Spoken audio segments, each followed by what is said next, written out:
வணக்கம். இந்திய நேரப்படி இரவு 8:30 மணி செய்திகள். முதலில் ஜெம் தலைப்புச் செய்திகளை காணலாம். ஒவ்வொருவரும் தங்களது தாயாரின் பெயரில் மரக்கன்று நட வேண்டும். மன் கி பாத் வானொலி நிகழ்ச்சியில் பிரதமர் நரேந்திர மோடி வலியுறுத்தல். தமிழ்நாட்டில் திமுக ஆட்சியில் சட்டம் ஒழுங்கு அடியோடு சீர்கெட்டு விட்டது. அதிமுக பொதுச் செயலாளர் எடப்பாடி பழனிசாமி குற்றச்சாட்டு. கள்ளக்குறிச்சி விஷசாராய வழக்கை சிபிஐ விசாரித்தால்தான் விஷசாராய சம்பவத்தில் உண்மை வெளிவரும்.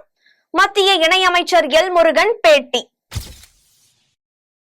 கள்ளக்குறிச்சி கள்ளச்சாராய உயிரிழப்பு சம்பவத்திற்கு பின்னர் தான் திமுக அரசு விழித்துள்ளது. கோவையில் பிரேமலதா விஜயகாந்த் விமர்சனம். கள்ளச்சாராயத்தை திமுக அரசு ஊக்குவிக்கிறது. முன்னாள் முதலமைச்சர் ஓ பன்னீர்செல்வம் கண்டனம். தமிழகத்தின் 2 மாவட்டங்களில் கனமழைக்கு வாய்ப்பு.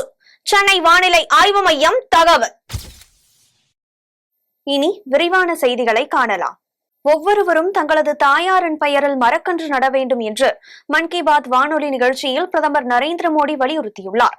பிரதமர் நரேந்திர மோடி ஒவ்வொரு மாதத்தின் கடைசி ஞாயிற்றுக்கிழமையில் வானொலியில் மன் கி பாத் என்ற நிகழ்ச்சியில் நாட்டு மக்களுக்கு உரையாற்றி வருகிறார். அவர் கடைசியாக பிப்ரவரி 25ஆம் தேதி மன் கி பாத்தில் பேசியிருந்தார். அதன்பின் மக்களவை தேர்தல் நடைமுறை அமல்படுத்தப்பட்டதால் உரையாற்றவில்லை. தேர்தலில் மீண்டும் வெற்றி பெற்று 3வது முறையாக பிரதமர் பதவியை ஏற்ற நரேந்திர மோடி இன்று 111வது மன் கி பாத் நிகழ்ச்சியில் பேசினார். அப்போது தேர்தல் முடிவுகளுக்கு பிறகு உங்களை மீண்டும் சந்திப்பேன் என்று பிப்ரவரியில் கூறியிருந்தேன். இன்று மீண்டும் மன் கி பாத் நிகழ்ச்சியுடன் உங்கள் மத்தியில் இருக்கிறேன் என்றும் நமது அரசியலமைப்பு சட்டம் மற்றும் நாட்டின் ஜனநாயக அமைப்பின் மீது அசைக்க முடியாத நம்பிக்கையை மீண்டும் வலியுறுத்தியதற்காக நாட்டு மக்களுக்கு நன்றியை தெரிவித்துக் கொள்கிறேன் என்று தெரிவித்தார். மேலும் 2024ஆம் ஆண்டின் மக்களவை தேர்தல் உலகின் மிகப்பெரிய தேர்தல் எனவும் 65 கோடி மக்கள் வாக்களித்தனர் என்றும் உலகின் எந்த நாட்டிலும் இவ்வளவு பெரிய தேர்தல் நடந்ததில்லை எனவும் தேர்தல் ஆணையம் மற்றும் தேர்தல் நடைமுறையில் தொடர்புடைய அனைவருக்கும் எனது வாழ்த்துக்கள் என்றும் தெரிவித்தார். மேலும் இந்த ஆண்டு உலக சுற்றுச்சூழல் தினத்தன்று தாயின் பெயரில் ஒரு மரம் என்ற சிறப்பு பிரச்சாரம் தொடங்கப்பட்டுள்ளது எனவும் நான் எனது தாயின் பெயரில் ஒரு மரத்தை நட்டுள்ளேன். நாட்டு மக்கள் அனைவரும் தங்கள் தாயுடன் சேர்ந்து அல்லது அவரது பெயரில் ஒரு மரத்தை நடுமாறு கேட்டுக்கொள்கிறேன் என மன் கி பாத் வானொலி நிகழ்ச்சியில் பிரதமர் நரேந்திர மோடி தெரிவித்தார். தமிழ்நாட்டில் திமுக ஆட்சியில் சட்டம் ஒழுங்கு அடியோடு சீர்கெட்டு விட்டதாக அதிமுக பொதுச் செயலாளர் எடப்பாடி பழனிசாமி குற்றம் சாட்டியுள்ளார். அதிமுக பொதுச் செயலாளர் எடப்பாடி பழனிசாமி அறிக்கை வெளியிட்டுள்ளார். அதில் கடலூர் மாவட்டம் வண்டிப்பாளையம் பகுதியில் அதிமுக மாவட்ட பிரதிநிதியும் முன்னாள் கவுன்சிலருமான புஷ்பநாதன் 6 பேர் கொண்ட மர்ம கும்பலால் வெட்டி படுகொலை செய்யப்பட்டார் என்ற செய்தி கேட்டு அதிர்ச்சியுற்றேன் என்றும் அன்னாரது குடும்பத்தாருக்கு எனது ஆழ்ந்த இரங்கலை தெரிவித்துக் கொள்வதுடன் மறைந்த புஷ்பநாதனின் ஆன்மா இறைவன் திருவடி நிழலில் இளைப்பார எல்லாம் வல்ல இறைவனை வேண்டுகிறேன் என்று தெரிவித்தார். மேலும் தமிழ்நாட்டில் திமுக ஆட்சியில் சட்டம் ஒழுங்கு அடியோடு சீர்கெட்டு விட்டதை நான் அடிக்கடி சுட்டிக்காட்டி வந்துள்ளேன் என்றும் திமுக ஆட்சியில் பொதுமக்கள், காவல்துறையினர், அரசியல் கட்சியினர் என யாருக்குமே பாதுகாப்பு இல்லை என்பதே உண்மை என்றும் பகலிரவு என்று பாராமல் மக்கள் எப்போதும் அச்சத்துடனே நடமாடும் அளவிற்கு சட்டம் ஒழுங்கு சீர்கெட்டு இருக்க தான் சட்டம் ஒழுங்கை சிறப்புற காத்து வருவதாக மு.க. ஸ்டாலின் தம்பட்டம் அடித்துக் கொள்வது நகைமுரண் என்றும் புஷ்பநாதன் அவர்களை படுகொலை செய்தோரை துரிதமாக கைது செய்து கடும் சட்ட நடவடிக்கை எடுக்க முதலமைச்சர் மு.க. ஸ்டாலினை வலியுறுத்துகிறேன் என்று அதிமுக பொதுச் செயலாளர் எடப்பாடி பழனிசாமி தெரிவித்துள்ளார். கள்ளக்குறிச்சி விஷசாராய வழக்கை சிபிஐ விசாரித்தால்தான் விஷசாராய சம்பவத்தில் உண்மை வெளிவரும் என்று சென்னை திருவல்லிக்கேணியில் மத்திய இணையமைச்சர் எல் முருகன் தெரிவித்துள்ளார். சென்னை திருவல்லிக்கேணியில் மத்திய இணையமைச்சர் எல் முருகன் செய்தியாளர்களை சந்தித்து பேசினார்.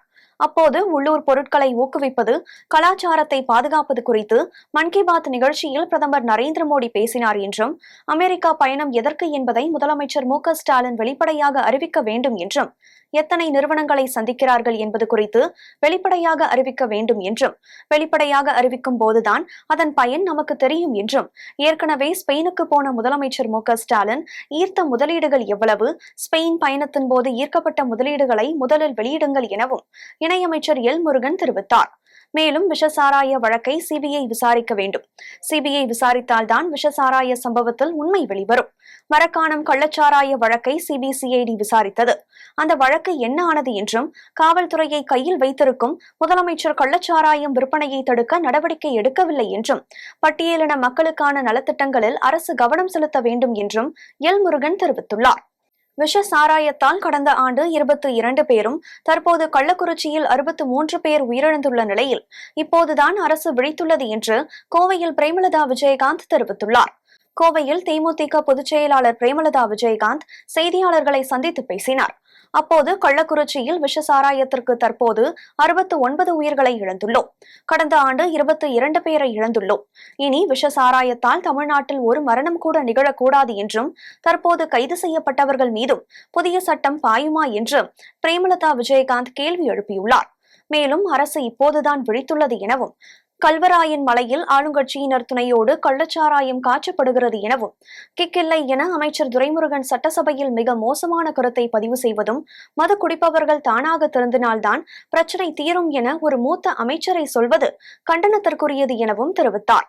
மேலும் தமிழ்நாட்டில் கள்ளச்சாராயம் வரக்கூடாது என்பதற்காக அரசு டாஸ்மாக் நடத்தி வரும் நிலையில் ஒட்டுமொத்த மக்களையும் குடிகாரர்களாக மாற்றியுள்ளது இந்த அரசு என்றும், டாஸ்மாகில் தரம் இல்லை என்பதை அமைச்சரை ஒப்புக்கொள்வது முழு பூசணிக்காயை சோற்றில் மறைப்பது போல் உள்ளது எனவும், அனைத்து இடங்களிலும் டாஸ்மாக் கடை திறக்கும் அரசால் ஏன் காவல் நிலையங்களை திறக்க முடியாது என்றும், தமிழ்நாடு எதை நோக்கி செல்கிறது என கேள்வி எழுப்பிய அவர், தமிழ்நாட்டு மக்கள் நல்ல ஆட்சி எது, நல்ல தலைவர்கள் யார் என்பதை புரிந்து கொள்ள வேண்டும் என்றும் பிரேமலதா விஜயகாந்த் தெரிவித்துள்ளார். ஒரு முதலமைச்சர் முன்னாடி ஒரு மூத்த அமைச்சர், அதுவும் சட்டமன்றத்தில் என்ன பேசணுன்றது கூட தெரியாம கிக்குங்கிறாரு, சரக்கை பற்றி பேசுகிறாரு என்று கிறுக்குத்தனமாக பேசியிருக்காரு. இதை வன்மையாக நாங்கள் கண்டிக்கிறோம். அப்போது நீங்கள் 69 உயிர்களுக்கும் முழு சாட்சி இப்போ நடக்கின்ற திமுக தான் என்பதை அவரே தன்னுடைய வாயால் ஒத்துக்கிட்டாரு. அப்படின்றத தான் நம்ம இங்கே பார்க்க வேண்டி இருக்கிறது. கள்ளச்சாராயம் என்று ஒன்று வரக்கூடாது என்பதற்காக தான் டாஸ்மாக் அப்படின்னு சொல்லி இன்றைக்கி தமிழ்நாடு முழுக்க டாஸ்மாக் கடைகளை நடத்தி ஆண்டுதோறும் 45,000 கோடி நீங்கள் அதில் சம்பாதிச்சு மக்கள் உயிரை பணயம் வச்சு இன்றைக்கி ஒட்டுமொத்த தமிழகத்தையும் குடிகாரர்களாக மாற்றிய பெருமை தான் இந்த ஆட்சியாளர்களுக்கு இருக்கிறது. அப்படி இருக்கும் பொழுது அப்போ எதுக்கு நீங்கள் டாஸ்மாக் வச்சுருக்கீங்க? அப்போது அதில் குவாலிட்டி இல்லை அப்படிங்கிறத மூத்த அமைச்சரே ஒத்துக்கிறார். அப்போ யார் கள்ளச்சாராயத்தை நோக்கி செல்ல வைக்கிறது என்பது தெளிவாக தெரிகிறது. அப்போது நிச்சயமாக இது கண்டனத்துக்குரிய விஷயம். குடியை கொடுத்து கோடிகளை நீங்கள் சம்பாதிப்பதற்காக கோடிக்கணக்கான மக்கள் உயிரை இன்றைக்கி பணைய வச்சுருக்கீங்க. இது வன்மையாக கண்டிக்கக்கூடிய விஷயம். இன்றைக்கி கள்ளக்குறிச்சி மட்டும் இல்லை, இப்போ திருப்பூர்லேயும் இந்த மாதிரி ஒரு நிகழ்வு நேற்று நடந்தது. பொள்ளாச்சியிலையும் இது மாதிரி ஒரு நிகழ்வு நேற்று நடந்ததாக நான் கேள்விப்பட்டேன், பார்த்தேன். கள்ளச்சாராயத்தை திமுக அரசு ஊக்குவிக்கிறது என்று முன்னாள் முதலமைச்சர் ஓ பன்னீர்செல்வம் கண்டனம் தெரிவித்துள்ளார். இது தொடர்பாக தமிழ்நாடு முன்னாள் முதலமைச்சர் ஓ பன்னீர்செல்வம் அறிக்கை வெளியிட்டுள்ளார். அதில் கள்ளச்சாராய விற்பனை, கள்ளச்சாராய உயிரிழப்புகள், போதைப் பொருட்கள் விற்பனை, மக்களை மதுவிற்கு அடிமையாக்குவது போன்றவைதான் கடந்த 3 ஆண்டு கால திமுக ஆட்சியின் சாதனைகள் என்றும், இவற்றை கட்டுப்படுத்த திமுக அரசு தவறிவிட்டது என்றும், அண்மையில் கள்ளக்குறிச்சியில் கள்ளச்சாராயம் அருந்தி 60க்கும் மேற்பட்டோர் உயிரிழந்த நிலையில் கள்ளச்சாராய விற்பனை என்பது ஆளும் கட்சியினரின் ஆசையோடு நடப்பதாக பொதுமக்கள் தெரிவித்தனர். இதன் அடிப்படையில் ஆளும் கட்சியினர் மீது அரசியல் கட்சிகளும் குற்றம் சாட்டின என்றும், அரசியல் கட்சிகளின் குற்றச்சாட்டில் உள்ள உண்மையை நிரூபிக்கும் வகையில் மூத்த அமைச்சராக உள்ள நீர்வளத்துறை அமைச்சர் துரைமுருகன் தமிழ்நாடு சட்டமன்ற பேரவையில் உரையாற்றியுள்ளார். அதில் உழைப்பவர்கள் தங்கள் அசதிக்காக மது குடிக்கின்றனர் என்றும், டாஸ்மாக் கடைகளில் விற்கப்படும் மதுவில் கிக் இல்லாததால் கள்ளச்சாராயம் குடிக்கின்றனர் என்றும், கள்ளச்சாராயத்தை தடுக்க தெருவிற்கு தெரு காவல் நிலையம் திறக்க முடியாது என்றும், மனிதர்களாக பார்த்து திருந்தாவிட்டால் கள்ளச்சாராயத்தை ஒழிக்க முடியாது என்றும் கூறியிருப்பதாக பத்திரிகைகளில் செய்திகள் வந்துள்ளன என்றும், அதாவது கள்ளச்சாராயத்தை எல்லாம் கட்டுப்படுத்த முடியாது என்று கூறியிருக்கிறார். கள்ளச்சாராயம் காய்ச்சுபவர்களை அரசு இரும்பு கரம் கொண்டு ஒடுக்கும் என்று சொன்னாலே, கள்ளச்சாராயம் காய்ச்சுவது தொடர்ந்து நடைபெற்றுக் கொண்டிருக்கின்ற இந்த காலகட்டத்தில் கிக் இல்லாததால் கள்ளச்சாராயம் குடிக்கப்படுவதாக அமைச்சரை தெரிவிப்பது, கள்ளச்சாராய வியாபாரம் தமிழ்நாட்டில் அமோகமாக கொடிகட்டி பறக்க வழிவகுக்கும் என்றும், அரசே இதை ஊக்குவிப்பது போல் அமைச்சரின் பேச்சு அமைந்துள்ளது என்றும், கள்ளச்சாராயத்தை ஊக்குவிக்கும் திமுக அரசிற்கும் அமைச்சருக்கும் எனது கடும் கண்டனத்தை தெரிவித்துக் கொள்கிறேன் என்றும் முன்னாள் முதலமைச்சர் ஓ பன்னீர்செல்வம் தெரிவித்துள்ளார். தமிழகத்தின் 2 மாவட்டங்களில் இன்று கனமழைக்கு வாய்ப்புள்ளது என்று சென்னை வானிலை ஆய்வு மையம் அறிவித்துள்ளது. இது தொடர்பாக சென்னை வானிலை ஆய்வு மையம் செய்தி வெளியிட்டுள்ளது. அதில் மேற்கு திசை காற்றின் வேக மாறுபாடு காரணமாக தமிழகத்தின் ஒரு சில இடங்களிலும் புதுவை மற்றும் காரைக்கால் பகுதிகளிலும் இடி மின்னலுடன் லேசானது முதல் மிதமான மழை பெய்யும் எனவும், நீலகிரி மற்றும் கோயம்புத்தூர் மாவட்ட மலைப்பகுதிகளில் ஓரிரு இடங்களில் கனமழை பெய்ய வாய்ப்புள்ளது என்றும் வானிலை ஆய்வு மையம் தெரிவித்துள்ளது.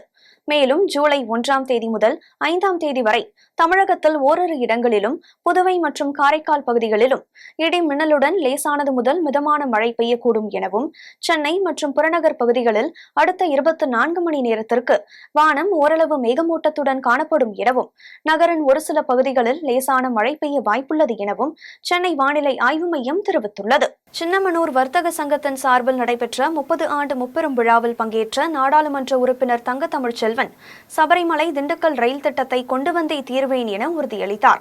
தேனி மாவட்டம் சின்னமனூரில் தனியார் மண்டபம் ஒன்றில் வர்த்தக சங்கத்தின் சார்பில் 30ஆம் ஆண்டு முப்பெரும் விழா மாயாஜாலம் மற்றும் கலை நிகழ்ச்சிகளுடன் நடைபெற்றது.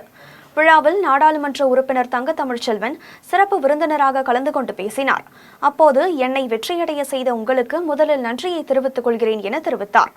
மேலும் நாடாளுமன்றத்தில் சபரிமலை முதல் திண்டுக்கல் வரை ரயில் பாதை அமைக்க வேண்டும் என்ற கோரிக்கையை முன்வைத்துள்ளதாகவும், இத்திட்டத்தை விரைவில் கொண்டு வருவதாகவும் உறுதியளித்தார். அதன் பின்னர் விழாவில் பங்கேற்றவர்களுக்கு நினைவு பரிசுகளை வழங்கி கௌரவித்தார். விழாவில் சின்னமனூர் பகுதியைச் சேர்ந்த வர்த்தக சங்கத்தின் குடும்ப உறுப்பினர்கள் திரளாக கலந்து கொண்டனர். ஓமலூரில் நூற்றாண்டுகள் பழமை வாய்ந்த புனித ராயப்பர் சின்னப்பர் தேவாலயத்தின் தேர் திருவிழா வெகு விமரிசையாக நடைபெற்றது. சேலம் மாவட்டம் ஓமலூரை அடுத்த RC செட்டிப்பட்டியில் அமைந்துள்ள புனித ராயப்பர் சின்னப்பர் தேவாலயத்தின் 162ஆம் ஆண்டு தேர் திருவிழா கடந்த 21ஆம் தேதி கொடியேற்றத்துடன் தொடங்கியது. இதனைத் தொடர்ந்து ஒவ்வொரு நாளும் பல்வேறு பகுதிகளிலிருந்து அருட்பணியாளர்கள் கலந்து கொண்டு காலை மாலை இருவேளையும் சிறப்பு திருப்பலி, நற்போதனைகள் வழங்குதல் உள்ளிட்ட பல்வேறு நிகழ்ச்சிகளை நடத்தினர். அதனைத் தொடர்ந்து விழாவின் முக்கிய நிகழ்வான தேர் திருவிழா நடைபெற்றது. இதில் சேலம் மறை மாவட்ட ஆயர் அருள் செல்வம் ராயப்பன் சிறப்பு திருப்பலியை நிறைவேற்றி ஆசி வழங்கினார். அதன் பின்னர் வண்ண மின் விளக்குகளால் அலங்கரிக்கப்பட்ட பெரிய தேரில் அன்னை மேரி மாதா மற்றும் ராயப்பர் சின்னப்பரும், சிறிய தேர்களில் அந்தோணியார் மற்றும் செபஸ்தியார் சொரூபங்களுடன் எழுந்தருளி முக்கிய வீதிகள் வழியாக தேர்பவனி நடைபெற்றது. விழாவில் ஓமலூர் மற்றும் சுற்றுவட்டாரத்தில் உள்ள பல்வேறு பகுதிகளில் இருந்து 1000க்கும் மேற்பட்ட அனைத்து மதத்தினரும் தேர் திருவிழாவில் கலந்து கொண்டனர். விழாவிற்கான ஏற்பாடுகளை புனித ராயப்பர் சின்னப்பர் தேவாலய பங்கு தந்தை ஜோசப் பவுல்ராஜ் மற்றும் பங்கு மக்கள் செய்திருந்தனர். ஆத்தூர் அடுத்த கருத்தராஜபாளையத்தில் கான்கிரீட் அமைத்து வீடு கட்டினால் தெய்வ குத்தமாகிவிடும் என கூறி இன்று வரை கான்கிரீட் வீடு இல்லாமல் பொதுமக்கள் குடிசையில் வசித்து வருகின்றனர். தமிழகத்தில் பெரும்பாலான பொதுமக்கள் கூரை வீடுகளும் ஓட்டு வீடுகளிலும் வாழ்ந்து வந்தனர். நாகரிக வளர்ச்சி காரணமாக மாடி குடியிருப்புகளும் அடுக்குமாடி குடியிருப்புகளும் உள்ள இந்த காலத்தில் குடிசை மற்றும் ஓட்டு வீடுகளில் மட்டுமே பல ஆண்டுகளாக மக்கள் வசித்து வரும் அதிசய கிராமம் சேலம் மாவட்டத்தில் உள்ளது. சேலம் மாவட்டம் ஆத்தூர் அடுத்த மல்லியக்கரை ஊராட்சிக்கு உட்பட்ட கருத்தராஜபாளையம் பகுதியில் 1000க்கும் மேற்பட்ட பொதுமக்கள் வசித்து வருகின்றனர். விவசாயம் மற்றும் பல்வேறு பணிகளை மேற்கொள்ளும் இப்பகுதி பொதுமக்கள் ஓரளவிற்கு வசதி படைத்தவர்களாக இருந்தாலும் கூட கான்கிரீட் வீடுகள் இல்லாமல் மேற்கூரைகள் சிமெண்ட் அட்டை, சீட் மற்றும் கூரை வீடுகளாக இப்பகுதி காட்சியளிக்கிறது. இந்நிலையில் இப்பகுதி மக்களின் குலதெய்வமான பெரியசாமி இரவு நேரத்தில் ஊரை சுற்றி வருவதாலும், பெரியசாமி கோவில் பள்ளத்தில் உள்ளதாலும் கான்கிரீட் தளம் அமைத்து இப்பகுதியில் யாரும் வீடு கட்டுவது இல்லை எனவும், இரவு நேரத்தில் குலதெய்வமான பெரியசாமி ஊரை சுற்றி வலம் வருவதால் இப்பகுதியில் குதிரையை யாரும் வளர்ப்பதில்லை எனவும், குழந்தையை இரவு நேரத்தில் தொட்டில் கட்டி தூங்க வைப்பதில்லை எனவும், மத்திய மாநில அரசுகள் குடிசையே இல்லாத கிராமங்களை உருவாக்க வேண்டும் என்று பிரதமர் வீடு கட்டும் திட்டம் மற்றும் கலைஞர் வீடு கட்டும் திட்டம் உள்ளிட்ட பல திட்டங்களை கொண்டு வந்த போதிலும் திட்டங்களை கிராம மக்கள் பயன்படுத்த மறுத்து வருகின்றனர். மதுராந்தகம் அருகே 10 நாட்களாக மின்சாரம் இல்லாததால் தண்ணீர் பாய்ச்ச முடியாமல் நெற்பயிர்கள் நாசமாகிவிட்டதாக விவசாயி தாஸ் என்பவர் வேதனை தெரிவித்துள்ளார். செங்கல்பட்டு மாவட்டம் மதுராந்தகம் அடுத்த காட்டு தேவாத்தூர் கிராமத்தில் சுமார் 100க்கும் மேற்பட்ட விவசாயிகள் வசித்து வருகின்றனர். தற்பொழுது விவசாயம் செய்வதற்கு போதுமான மழை பெய்து நீர் ஆதாரம் உள்ள நிலையில் காட்டு தேவாதூர் கிராமத்தில் தாஸ் என்ற விவசாயி குத்தகை நிலத்தை எடுத்து நெற்பயிர் விவசாயம் செய்து வருகிறார். அவருடைய விவசாய நிலத்தின் அருகே உள்ள மின்மாற்றி பழுதடைந்து சுமார் 10 நாட்களுக்கு மேலாக மின்சாரம் இல்லாததால் விளைநிலங்களுக்கு நீர்ப்பாசனம் செய்ய முடியாமல் விவசாயி தாஸ் அவதிப்பட்டு வருகிறார். இது தொடர்பாக மின்துறை அதிகாரிகளுக்கு தகவல் அளித்தும் எந்த ஒரு நடவடிக்கையும் எடுக்காமல் மெத்தனமாக பதில் கூறுகின்றனர் என விவசாயி வேதனை தெரிவித்துள்ளார். மேலும் விபத்துக்கள் ஏற்படும் முன்பே எலும்புக்கூடாக காட்சியளிக்கும் மின்மாற்றியை மின்சாரத்துறை அதிகாரிகள் மாற்ற நடவடிக்கை எடுக்க வேண்டும் என்று விவசாயி தாஸ் மற்றும் பொதுமக்கள் கோரிக்கை விடுத்துள்ளனர். விருதாச்சலத்தில் இந்திய குடியரசுக் கட்சியின் சார்பில் அம்பேத்கரின் 133வது பிறந்தநாள் பெருவிழா நடைபெற்றது. கடலூர் மாவட்டம் விருத்தாச்சலத்தில் தனியார் திருமண மண்டபத்தில் இந்திய குடியரசுக் கட்சி சார்பில் டாக்டர் அம்பேத்கரின் 133வது பிறந்தநாள் பெருவிழா கூட்டம் மாநில பொதுச் செயலாளர் மங்கா பிள்ளை தலைமையில் நடைபெற்றது. மாவட்ட செயலாளர் ராஜீவ்காந்தி, மாவட்ட பொருளாளர் கணேசன், மாவட்ட தலைவர் ஜெயமணி ஆகியோர் முன்னிலை வகித்தனர். மாவட்ட தலைவர் கதிர்வேல் அனைவரையும் வரவேற்றார். கூட்டத்தில் இந்திய குடியரசுக் கட்சியின் தலைவர் டாக்டர் சேகு தமிழரசன் கலந்து கொண்டு சிறப்புரையாற்றினார். கூட்டத்தை தொடர்ந்து கட்சியின் தலைவர் சேகு தமிழரசன் செய்தியாளர்களை சந்தித்து பேசினார். அப்போது அவசர கோலத்தில் அள்ளி தெளித்தது போல் 8 நாட்களில் சட்டப்பேரவை நடத்தி முடிந்து விட்டதாகவும் 8 நாட்களில் 40 துறைகளின் நிதிநிலை அறிக்கை வெளியிடப்பட்டதாகவும் வெளியிடப்பட்ட நிதிநிலை அறிக்கை ஏமாற்று வேலை எனவும் தெரிவித்தார். மேலும் திமுக ஆட்சிக்கு வந்தால் 100 நாட்கள் சட்டப்பேரவை நடத்தி மக்களின் பிரச்சினைகளை தீர்ப்போம் என தேர்தலில் வாக்குறுதி அளித்துவிட்டு திரைப்படத்தை போல 8 நாட்களில் முக்கியமான நிதிநிலை அறிக்கை தாக்கல் செய்துவிட்டு சட்டப்பேரவையை நடத்தி முடித்து விட்டதாக சேகு தமிழரசன் குற்றம் சாட்டினார். திமுக தன்னுடைய தேர்தல் பிரச்சாரத்தில் நாங்கள் ஆட்சிக்கு வந்தால் ஒரு ஆண்டில் குறைந்தபட்சம் 100 நாட்களாவது சட்டமன்றத்தை நடத்தி மக்கள் பிரச்சனையை விவாதிப்போம் என்று சொன்னார்கள். ஆனால் முக்கியமான நிதிநிலை கூட்டத்தொடர 8 நாளில ஒரு திரைப்படத்தை போல அவ்வளவு வேகமாக நடந்து முடிகிறது. சுமார் 1,40,00,000க்கும் மேற்பட்ட தாழ்த்தப்பட்ட மக்களுடைய ஆதி திராவிட நல மானிய கோரிக்கை 2.5 மணி நேரத்தில் முடிந்திருக்கிறது. இதுவரையில சட்டப்பேரவையில அப்படி ஒரு நிகழ்வு நடந்தது கிடையாது. இருசக்கர வாகனத்தில் சென்ற மார்க்சிஸ்ட் கம்யூனிஸ்ட் கட்சியின் முன்னாள் ஒன்றிய செயலாளர் மோகன் மீது பின்னால் வந்த இருசக்கர வாகனம் மோதிய விபத்தில் அவர் சம்பவ இடத்திலேயே பரிதாபமாக உயிரிழந்தார். திருவாரூர் மாவட்டம் வலங்கைமான் அருகே உள்ள நார்த்தங்குடி பகுதியைச் சேர்ந்த மோகன் என்பவர் மார்க்சிஸ்ட் கம்யூனிஸ்ட் கட்சியின் முன்னாள் ஒன்றிய செயலாளராக இருந்தார். இவர் திருவாரூரில் உள்ள நுகர்பொருள் வாணிப கழகத்தில் இளநிலை உதவியாளராக பணிபுரிந்து வந்தார். இவர் அவரது வீட்டிலிருந்து நீடாமங்கலம் செல்வதற்காக நார்த்தங்குடி பேருந்து நிலையம் அருகே இருசக்கர வாகனத்தில் வந்து திரும்பிய போது வலங்கைமானில் இருந்து நீடாமங்கலம் செல்லும் சாலையில் அதிவேகமாக வந்த இருசக்கர வாகனம் மோகன் சென்று கொண்டிருந்த வாகனத்தின் பின்னால் மோதியது. இதில் தூக்கி வீசப்பட்ட மோகன் சம்பவ இடத்திலேயே துடிதுடித்து உயிரிழந்தார். இதுகுறித்து தகவல் அறிந்து சம்பவ இடத்திற்கு வந்த காவல்துறையினர் உயிரிழந்த மோகனின் உடலை மீட்டு பிரேத பரிசோதனைக்காக மன்னார்குடி அரசு மருத்துவமனைக்கு அனுப்பி வைத்தனர். சிவகங்கை அருகே வெடிமருந்து பொருட்கள் வெடித்து சிதறியதில் சேதமடைந்த வீட்டிற்கு வந்து சென்ற பல்வேறு வழக்குகளில் தொடர்புடைய குற்றவாளியை காவல்துறையினர் கைது செய்தனர். சிவகங்கை அருகே அரசேனரி கிழமேடு என்ற கிராமத்தில் ஓட்டு வீடு ஒன்றில் கொலை வழக்கு உள்ளிட்ட பல்வேறு வழக்குகளில் தொடர்புடைய அரவிந்தன் என்பவர் அவ்வப்போது வந்து சென்றுள்ளார். இவர் வெடிகுண்டு தயாரிப்பதற்கான மூலப்பொருட்களை ஓட்டு வீட்டில் சேகரித்து வைத்திருந்த நிலையில் கடும் வெப்பத்தால் திடீரென வெடிமருந்து பொருட்கள் வெடித்து சிதறியதில் ஓட்டு வீடு முழுவதும் சேதமடைந்தது. இதனை அறிந்த அக்கம் பக்கத்தினர் அச்சமடைந்து சிவகங்கை நகர காவல் நிலையத்திற்கு தகவல் அளித்தனர். தகவலின் பேரில் ஆய்வாளர் லிங்கபாண்டி, சார்பு ஆய்வாளர் ஹரிகிருஷ்ணன் ஆகியோர் தலைமையிலான தடயவியல் துறை நிபுணர்கள் சம்பவ இடத்திற்கு விரைந்து சென்று ஆய்வு செய்தனர்.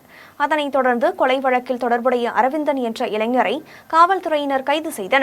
மேலும் 10க்கும் மேற்பட்ட குற்ற வழக்குகளில் தொடர்புடைய அரவிந்தன் வெடிகுண்டு தயாரித்து முக்கிய நபர்களை கொலை செய்ய சதித்திட்டம் தீட்டினாரா அல்லது தனது பாதுகாப்பிற்காக வெடிகுண்டை தயாரித்தாரா என்ற கோணத்தில் காவல்துறையினர் தீவிர விசாரணை மேற்கொண்டு வருகின்றனர். குடியாத்தத்தில் முஸ்லிம் லீக் கட்சியின் மாணவர் பேரவை சார்பில் நீட் தேர்வை ரத்து செய்ய வேண்டும் என வலியுறுத்தி கண்டன ஆர்ப்பாட்டம் நடைபெற்றது. வேலூர் மாவட்டம் குடியாத்தம் இந்திய யூனியன் முஸ்லிம் லீக் கட்சி சார்பில் சித்தூர் கேட் பகுதியில் நீட் தேர்விற்கு எதிர்ப்பு தெரிவித்து கண்டன ஆர்ப்பாட்டம் நடைபெற்றது. ஆர்ப்பாட்டத்திற்கு மாணவர் பேரவையின் மாநில செயலாளர் பைசர் கான் தலைமை தாங்கினார். குடியாத்தம் நகர செயலாளர் யூசுப் கான், குடியாத்தம் MSF அமைப்பாளர் முஜம்மல் ஷேக் ஆகியோர் முன்னிலை வகித்தனர். ஆர்ப்பாட்டத்தில் குடியாத்தம் நகர தலைவர் காதர் பாஷா, பேரணாம்பட்டு அப்சர் ஷேக் ஆகியோர் பங்கேற்று நீட் தேர்விற்கு எதிராக கண்டன உரையாற்றினர். இதில் ஏழை எளிய மாணவர்களின் மருத்துவ கனவை சிதைக்கும் நீட் தேர்வை ரத்து செய்திட வேண்டும், நீட் தேர்வு குளறுபடிகள் குறித்து தேசிய தேர்வு முகமை விசாரணைக்கு உட்படுத்த வேண்டும், கல்வியை மாநில பட்டியலில் சேர்த்திட வேண்டும் என்பன உள்ளிட்ட பல்வேறு கோரிக்கைகளை வலியுறுத்தினர். ஆர்ப்பாட்டத்தில் முஸ்லிம் லீக் நகர துணை செயலாளர் நஸ்ருதீன், நகர துணைத் தலைவர் ரஹ்மத்துல்லா, குடியாத்தம் MSF நிர்வாகிகள், பேரணாம்பட்டு MSF நிர்வாகிகள் பலர் கலந்து கொண்டனர். சூலூரை அடுத்துள்ள குளத்துப்பாளையம் பகுதியில் சோமனூர் அரிமா சங்கம் சார்பில் இலவச கண் சிகிச்சை முகாம் நடைபெற்றது. கோவை மாவட்டம் சூலூரை அடுத்துள்ள குளத்துப்பாளையம் பகுதியில் செயல்பட்டு வரும் ஊராட்சி ஒன்றிய துவக்கப்பள்ளியில் சோமனூர் அரிமா சங்கம் மற்றும் அரவிந்த் கண் மருத்துவமனையும் இணைந்து கண் சிகிச்சை முகாமை நடத்தியது. முகாமிற்கு அரிமா சங்கத்தின் மாவட்ட தலைவர் மயில்சாமி, ஆடிட்டர் லைன் முருகசாமி ஆகியோர் தலைமை தாங்கினர். முகாமை கிட்டாம்பாளையம் ஊராட்சி மன்ற தலைவர் A.A. சந்திரசேகர் துவக்கி வைத்தார். முகாமிற்கு அரிமா சங்க தலைவர் மகேஷ், செயலாளர் ரேவதி மற்றும் பொருளாளர் பார்த்திபன் ஆகியோர் முன்னிலை வகித்தனர். முகாமில் பங்கேற்ற சிறப்பு விருந்தினர்களுக்கு சால்வை அணிவித்து மரியாதை செலுத்தப்பட்டது. முகாமில் பங்கேற்ற நோயாளிகளுக்கு கண்புரை, கண் நீர் அழுத்த நோய், குழந்தைகளின் கண் நோய், கிட்டப்பார்வை, தூரப்பார்வை மற்றும் வெள்ளெழுத்து ஆகியவற்றிற்கு பரிசோதனை மேற்கொள்ளப்பட்டது. கண்புரை உள்ள நோயாளிகள் அறுவை சிகிச்சைக்காக கோயம்புத்தூர் அரவிந்த் கண் மருத்துவமனைக்கு அழைத்து செல்லப்பட்டனர். அவர்களுக்கு அறுவை சிகிச்சை மருந்து, தங்குமிடம், உணவு உள்ளிட்ட அனைத்தும் இலவசமாக வழங்கப்பட்டு வருகின்றன. இந்த குளத்துப்பாளையத்துல ஒரு 5 வருஷத்துக்கு முன்னால ஒரு கேம்ப் நடத்தினோம். இப்போ இந்த 5 வருஷத்துக்கு அப்புறம் இப்போ இந்த வருஷம் இங்க நடத்துறோம். இந்த தடவை ஒரு 500 பேர் பக்கம் இங்க பயனடைவார்கள் என்று நம்புகிறோம். இந்த மாதிரி ஒரு முதியோர் இல்லமும் தூங்க இருக்கிறது என்பதை இதன் மூலம் தெரிவித்துக் கொள்கின்றோம். மேலும் பல சேவைகளை இந்த ஆண்டு நாளை 1/7/2024 முதல் அடுத்த ஆண்டு 30/6/2025 வரை பல சேவைகளை செய்ய இருக்கின்றோம். தலைவர் மகேஷ் அவர்களும், செயலாளர் ரேவதி அவர்களும், பொருளாளர் மகிழ்ச்சி அவர்களும் சிறந்த முறையிலே சேவை செய்ய இருக்கின்றார்கள். சென்னை, திருச்சி, கும்பகோணம் உள்ளிட்ட 12 இடங்களில் தேசிய புலனாய்வு முகமை அதிகாரிகள் சோதனை செய்தனர். தமிழ்நாட்டில் சென்னை, திருச்சி, கும்பகோணம், புதுக்கோட்டை, தஞ்சாவூர் உள்ளிட்ட 12 இடங்களில் தடை செய்யப்பட்ட ஹிஸ்புல் தாஹிர் என்ற இயக்கத்துடன் தொடர்பு உள்ள நபர்களின் இல்லங்களில் தேசிய புலனாய்வு முகமை அதிகாரிகள் சோதனை மேற்கொண்டு வருகின்றனர். தாம்பரம் அடுத்த பீர்க்கங்கரணை காவல் நிலைய எல்லைக்குட்பட்ட முடிச்சூர் EP காலனி பகுதியைச் சேர்ந்த கபீர் அகமது என்பவரது வீட்டில் தேசிய புலனாய்வு முகமையின் காவல்துறை துணை கண்காணிப்பாளர் குமரன் தலைமையிலான அதிகாரிகள் சோதனை மேற்கொண்டு வருகின்றனர். சோதனையில் கபீர் அகமது ஹிஸ்புல் தாஹிர் என்ற அமைப்பை சேர்ந்தவர் என்பதும் தெரியவந்துள்ளது. தொடர்ந்து அதிகாரிகள் அவரிடம் விசாரணை நடத்தி வருகின்றனர். சோதனைக்கு பிறகு எந்த மாதிரியான ஆவணங்கள் பறிமுதல் செய்யப்பட்டுள்ளது, யாருக்கெல்லாம் தொடர்பு உள்ளது என்பது தெரியவரும் எனவும் அதிகாரிகள் தெரிவித்தனர். சீர்காழி அருகே வானகிரி மீனவ கிராமத்தில் சர்வதேச வெப்பமண்டல தின விழிப்புணர்வு பேரணி மற்றும் பயிற்சி முகாம் நடைபெற்றது. சீர்காழி அருகே வானகிரி மீனவ கிராமத்தில் உள்ள அரசினர் உயர்நிலைப் பள்ளியில் சர்வதேச வெப்பமண்டல தின விழிப்புணர்வு பேரணி மற்றும் பயிற்சி முகாம் நடைபெற்றது. தனியார் தொண்டு நிறுவனம் சார்பில் நடைபெற்ற பயிற்சி முகாமில் அலையாத்தி காடுகள் வளர்ப்பு குறித்தும் அதனால் சுனாமி காலங்களில் ஏற்பட்ட நன்மைகள் குறித்தும் வீடியோ மூலம் விளக்கம் அளிக்கப்பட்டது. தொடர்ந்து சதுப்பு நில காடுகளின் பாதுகாப்பை வலியுறுத்தியும் காடுகளால் ஏற்படும் நன்மைகளை வலியுறுத்தியும் விழிப்புணர்வு பேரணி நடைபெற்றது. பேரணியில் மாணவர்கள் கலந்து கொண்டு பொதுமக்கள் சதுப்பு நில காடுகள் வளர்ப்பதன் அவசியம் குறித்து விழிப்புணர்வு பதாகைகளை கையில் ஏந்தியபடி சென்று விழிப்புணர்வு ஏற்படுத்தினர். பள்ளி வளாகத்தில் இருந்து தொடங்கிய பேரணி கடற்கரை வரை சென்று முடிவுற்றது. பயிற்சி முகாம் மற்றும் பேரணியில் மாணவர்கள், பெண்கள், பொதுமக்கள் என 200க்கும் மேற்பட்டோர் கலந்து கொண்டனர். ஞாயிறு விடுமுறை என்பதால் திருச்செந்தூர் சுப்பிரமணிய சுவாமி திருக்கோவிலில் ஏராளமான பக்தர்கள் 4 மணி நேரம் காத்திருந்து சுவாமி தரிசனம் செய்தனர். முருகப்பெருமான் அறுபடை வீடுகளில் 2ஆம் படை வீடாகவும் சிறந்த பரிகார ஸ்தலமாகவும் விளங்கி வரும் திருச்செந்தூர் சுப்பிரமணிய சுவாமி திருக்கோவிலுக்கு நாள்தோறும் ஆயிரக்கணக்கான பக்தர்கள் சென்று சுவாமி தரிசனம் செய்து வருகின்றனர். இன்று ஞாயிற்றுக்கிழமை விடுமுறை நாள் என்பதாலும் தமிழகத்தின் பல்வேறு பகுதிகளில் இருந்து பல்லாயிரக்கணக்கான பக்தர்கள் திருச்செந்தூர் சுப்பிரமணிய சுவாமி கோவிலில் குவிந்தனர். அவர்கள் கடல் மற்றும் நாழிக்கிணறு புனித தீர்த்தத்தில் நீராடி நீண்ட வரிசையில் காத்திருந்து சுவாமி தரிசனம் செய்தனர். கூட்டம் அலைமோதியதால் பக்தர்கள் 100 ரூபாய் கட்டணம் செலுத்தியும் இலவசமாகவும் நீண்ட வரிசையில் 4 மணி நேரம் காத்திருந்து சுவாமி தரிசனம் செய்தனர். பால்குடம் எடுத்து வந்த ஏராளமான பக்தர்களும் வரிசையில் காத்திருந்து சுவாமி தரிசனம் செய்தனர். பால்குடம் எடுத்து வந்த பக்தர்களும் நீண்ட வரிசையில் காத்திருந்து சுவாமி தரிசனம் செய்தனர். கோவிலில் திருப்பணி வேலைகள் நடைபெற்று வருவதால் பக்தர்கள் அமருவதற்கு போதிய இடவசதிகள் இல்லாததினால் பக்தர்கள் தரிசன வரிசை பகுதியிலும் நடைபாதைகளிலும் அமர்ந்திருந்து ஓய்வு எடுத்தனர். ஒகேனக்கல் சுற்றுலா தலத்தில் ஞாயிற்றுக்கிழமை விடுமுறை நாள் என்பதால் ஏராளமான சுற்றுலா பயணிகள் குவிந்து வருகின்றனர். தருமபுரி மாவட்டம் ஒகேனக்கல் சுற்றுலா தலத்தில் காவிரி ஆற்றில் கடந்த சில நாட்களாக குறைந்த அளவே நீர்வரத்து வந்ததால் ஒகேனக்கல் சுற்றுலா தலத்திற்கு வரும் சுற்றுலா பயணிகளின் வருகையும் குறைந்த அளவே காணப்பட்டது. இந்த நிலையில் கர்நாடகா அணைகளிலிருந்து வெளியேற்றப்பட்டு வரும் உபரி நீர் நேற்று முதல் ஒகேனக்கல் காவிரி ஆற்றில் அதிகரித்து வருகின்றன. மேலும் ஞாயிற்றுக்கிழமை விடுமுறை நாள் என்பதால் சுற்றுலா பயணிகள் கூட்டம் ஒகேனக்கலில் அதிகரித்து காணப்படுகிறது. சுற்றுலா பயணிகள் மெயின் அருவி, சினி ஃபால்ஸ் உள்ளிட்ட அருவிகளில் குளித்து மகிழ்ந்து வருவதுடன் மீன் உணவு சாப்பிட்ட பின்னர் முதலை பண்ணை, மீன் காட்சியகம் உள்ளிட்டவைகளை சுற்றி பார்த்து மகிழ்ந்தனர். மேலும் காவிரி ஆற்றின் இயற்கை அழகை ரசிக்கும் வகையில் சுற்றுலா பயணிகள் படகு மூலம் பரிசல் சவாரி செய்து உற்சாகம் அடைந்து செல்கின்றனர். பொன்னம்மாபேட்டை பகுதியை சேர்ந்த எலும்பு வைத்தியர் நலத்திட்ட உதவிகள் வழங்குவதற்கு ஏற்பாடு செய்திருந்த விழாவில் திண்டுக்கல் மாவட்ட நீதிபதி கருணாநிதி பங்கேற்று மாணவர்களுக்கு நலத்திட்ட உதவிகளை வழங்கினார். சேலம் பொன்னம்மாபேட்டை பகுதியை சேர்ந்த எலும்பு வைத்தியர் பழனிசாமி என்பவர் 30 ஆண்டுகளுக்கும் மேலாக குறைந்த கட்டணத்தில் பொதுமக்களுக்கு எலும்பு முறிவு மற்றும் சதைப்பிடிப்பு உள்ளிட்டவைகளுக்கு வைத்தியம் செய்து வருகிறார். இந்த நிலையில் பள்ளி குழந்தைகளுக்கு உதவிடும் நோக்கில் ஏழை எளிய பள்ளி மாணவ மாணவிகளுக்கு கல்விக்கு உதவிடும் வகையில் நோட்டு புத்தகம், எழுது பொருட்கள், இனிப்பு ஆகியவற்றை வழங்க ஏற்பாடு செய்திருந்தார். இந்த விழாவில் சிறப்பு விருந்தினராக திண்டுக்கல் மாவட்ட நீதிபதி கருணாநிதி கலந்து கொண்டு 800க்கும் மேற்பட்ட குழந்தைகளுக்கு பரிசு பொருட்களை வழங்கினார். திருவதிகையில் அமைந்துள்ள திரௌபதி அம்மன் திருக்கோவிலின் விழா கோலாகலமாக நடைபெற்றது. கடலூர் மாவட்டம் பண்ருட்டி திருவதிகையில் அமைந்துள்ள தர்மராஜா திரௌபதி அம்மன் திருக்கோவிலின் தீமிதி திருவிழாவை முன்னிட்டு ஆலய பெயிண்டர்கள் மற்றும் அனைத்து பெயிண்டர்கள், தொழிலாளர்கள் இணைந்து 6ஆம் ஆண்டு உற்சவத்தை நடத்தினர். கடந்த வாரம் கொடியேற்றத்துடன் தொடங்கிய விழாவில் பாரத சொற்பொழிவு, திருக்கல்யாணம், சுவாமி வீதி உலா என தினமும் பல்வேறு நிகழ்ச்சிகள் நடைபெற்றது.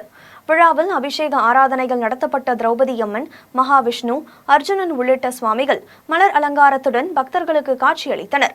அதனைத் தொடர்ந்து சுவாமிகளுக்கு மகா தீபாராதனை நடைபெற்றது. அதனைத் தொடர்ந்து கரகாட்டம், மயிலாட்டம், ஒயிலாட்டம், தப்பாட்டம், அம்மன் நடனம், கருப்புசாமி நடனம் உள்ளிட்ட பல்வேறு கலை நிகழ்ச்சிகள் நடைபெற்றது. விழாவில் ஏராளமான பக்தர்கள் கலந்து கொண்டு தர்மராஜா திரௌபதி அம்மனை வழிபட்டனர். மீண்டும் தலைப்புச் செய்திகள். ஒவ்வொருவரும் தங்களது தாயாரின் பெயரில் மரக்கன்று நட வேண்டும். மன் கி பாத் வானொலி நிகழ்ச்சியில் பிரதமர் நரேந்திர மோடி வலியுறுத்தல். தமிழ்நாட்டில் திமுக ஆட்சியில் சட்டம் ஒழுங்கு அடியோடு சீர்கெட்டு விட்டது. அதிமுக பொதுச் செயலாளர் எடப்பாடி பழனிசாமி குற்றச்சாட்டு. கள்ளக்குறிச்சி விஷசாராய வழக்கை சிபிஐ விசாரித்தால்தான் விஷசாராய சம்பவத்தில் உண்மை வெளிவரும். மத்திய இணையமைச்சர் எல் முருகன் பேட்டி. கள்ளக்குறிச்சி கள்ளச்சாராய உயிரிழப்பு சம்பவத்திற்கு பின்னர் தான் திமுக அரசு விழித்துள்ளது.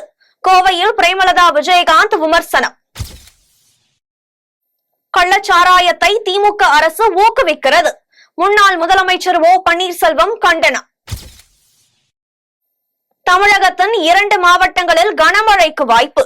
சென்னை வானிலை ஆய்வு மையம் தகவல். இத்துடன் ஜெம் செய்திகள் நிறைவடைகின்றன. மீண்டும் ஜெம் செய்திகள் நள்ளிரவு 12 மணிக்கு. உடனுக்குடன் செய்திகளை காண gemlive.tv என்ற இணையதளத்தில் இணைந்திருங்கள். நன்றி, வணக்கம்.